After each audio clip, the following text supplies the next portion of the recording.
There comes a time in every bass fisherman's life that you have to upgrade something. Whether you're upgrading your rod and reel combos, whether you're upgrading how much tackle you have, what kind of line you use, upgrading your bass boat. There are so many ways to upgrade yourself as a fisherman. And today, we're gonna talk about the mental, how to upgrade your mind as a bass fisherman. My name is Tyler Anderson, welcome to Team TRF, and let's talk about it.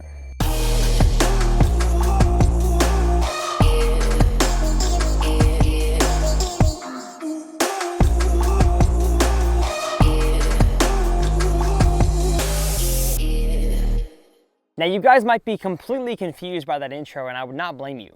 Talking about upgrading your mind is definitely kind of an ethereal sort of thing, but what I'm going to talk about today is called patterning. Within the context of bass fishing, I'm going to define the word pattern to mean the predictability of a location and or a presentation on your local body of water. So that could be anything, of course, a pond, a lake like this, a river, a stream. A pattern is just a way of looking at your body of water and realizing things about your fishing, your fish behaviors that can help you catch more fish. So in today's video, I'm going to talk about several different ways that I have patterned well and several different ways that I have not patterned well. That way, hopefully you guys can learn a few things that can help you guys become better mental anglers. I have found that the best anglers I've ever fished with and some of the best that I've ever talked to are not thinking one step at a time on the water.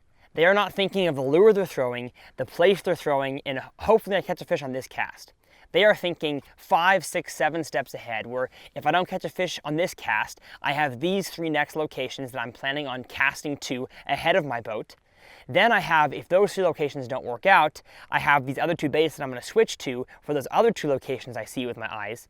Then, if none of this works out, I'm going to jump to this place on the lake that I saw on my map, or this place that I saw on Google Maps, or that I just saw driving by, and I'm going to try a completely different lure over there. And I know the weather coming in later this afternoon will change things, so I actually have a location later on when the weather changes that might actually be better than what I have right now. So that may be so confusing to you guys, but I guarantee you the better fishermen around the world are the people that are constantly thinking multiple steps ahead. And one of the ways that can help you think multiple steps ahead is by creating a pattern. So when you hop on your local body of water in your bass boat, your kayak, your canoe, or heck, on your pond from the shore, you should have done some sort of research before you got there. So, like today, I fished a lake called Possum Kingdom. I will have the video that I talk about in this video linked below and also up in this corner of my fishing day out here on Possum Kingdom. And I did a little bit of research before I got out here. I did a little bit of topographic map research, did some YouTube research, and also did plenty of Google Maps research, Google Earth research. And I was able to see this lake has all sorts of different things. This lake is very broad in terms of the spectrum of cover and structure that it has, and so I assumed that I could come out here and do whatever the heck I wanted.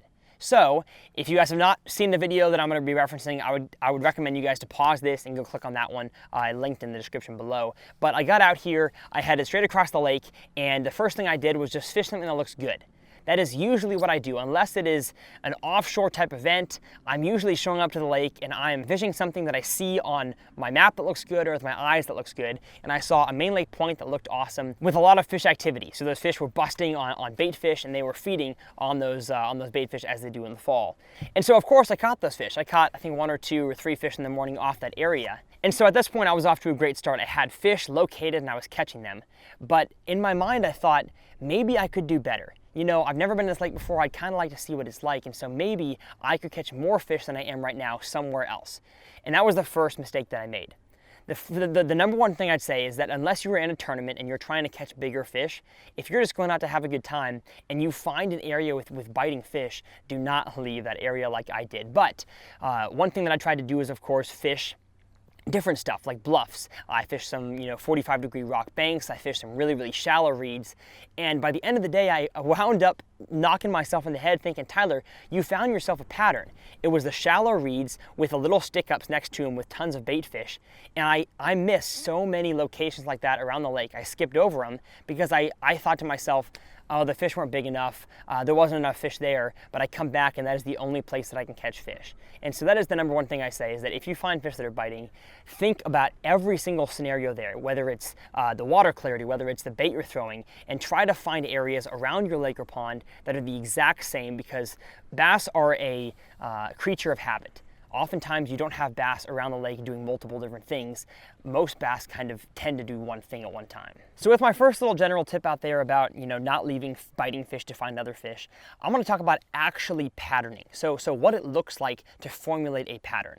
And there's two ways that I go by doing that. One is actually three ways now that I think about it. There's on my mapping system on my Hummingbird, so I have, Navionics and Lake Master chip. I have my phone, which has Apple Maps, Google Earth, whatever kind of Earth type of map you want to look at. And then the third is my Angler app. So the first thing we're going to talk about is the mapping.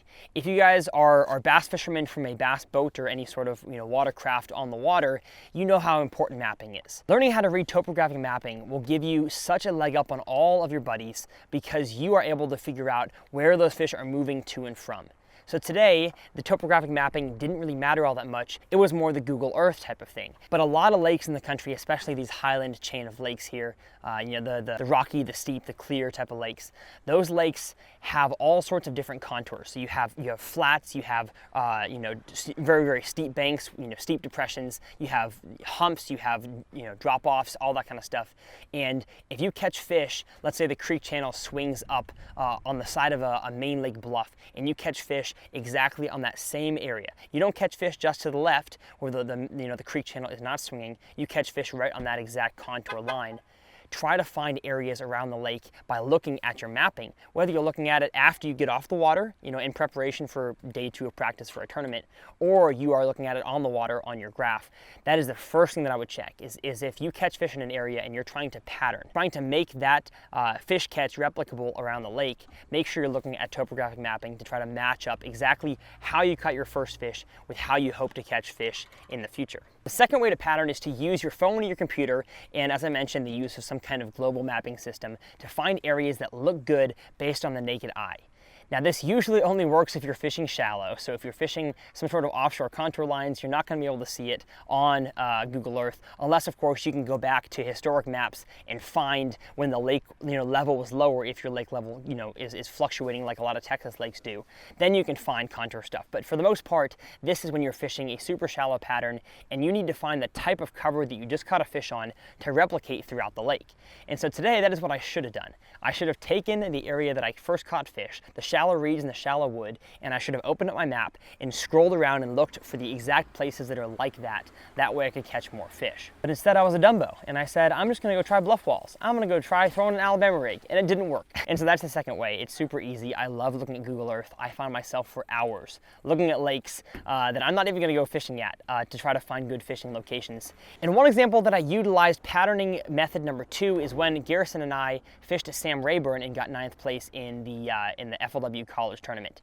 We caught a few fish in a very, very flooded forest, and I looked around and the whole lake was flooded, but I had to find areas that looked the exact same, that had the same type of bushes, the same type of trees, and were in the same, if the water flooded, they would be flooded the same amount.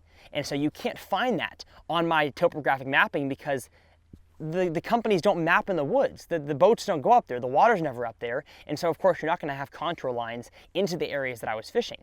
And so the only way to pattern, to find areas like the ones that I caught my first big fish in, was to go on the mapping system. So that is tip number 2.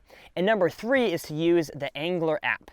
Now, you guys have asked all the time, well, the button is on my hat. Very, very soon, I'm going to do a video explaining the 2 pieces of fishing technology, fishing apps that I use on my phone and why I decide to use those to make myself a better fisherman.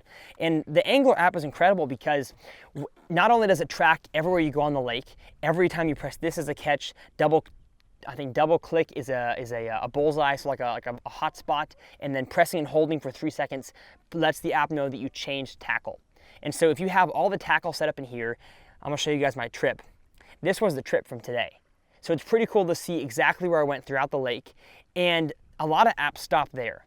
A lot of apps stop basically at the map and showing you where you caught your fish. But the great thing about Angler is that they've incorporated a lot of weather things with the bullseye. So when you press the button, it marks a catch and it marks everything that had to do with that catch. So all the weather, the barometric pressure, whether it was raining, windy, sunny, all that jazz, Angler marks all of that, and so you can go back on the app itself or the web app on the computer, and you can see exactly why you caught fish and exactly where you did. And so Garrison and I would not have qualified at Rayburn if it wasn't for patterning method number 2 and number 3 that I used in conjunction. I marked all my fish catches in practice, and then after day 2 of practice, going into day 1 of the tournament, I looked at my map and I said, okay, we caught fish here, here, here, here, and then here, here, here, here. What areas on the map can I look at that hopefully can catch us more fish just like those ones? And on day 1 of the tournament, I fished an area that I had never fished in practice and caught, I think, one of the fish that I needed for my limit to qualify.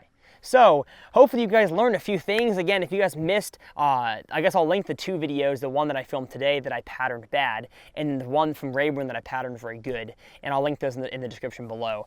But I love teaching you guys how to be better fishermen, and I know this was kind of a mental thing, so if you guys have any questions, leave them in the comment section below. I don't always do the best job of coming off the cuff like this and being clear with my words, so hopefully you guys understood. But patterning is a great way, if you can learn it. If you can get out there and not just go somewhere and hit all your spots, all your honey holes you always have. You may catch fish on those, but I guarantee you, if you can find a place that fish are biting and replicate that throughout the lake, you're going to become a better bass fisherman. So we'll see you guys next time on Tyler's Reel Fishing.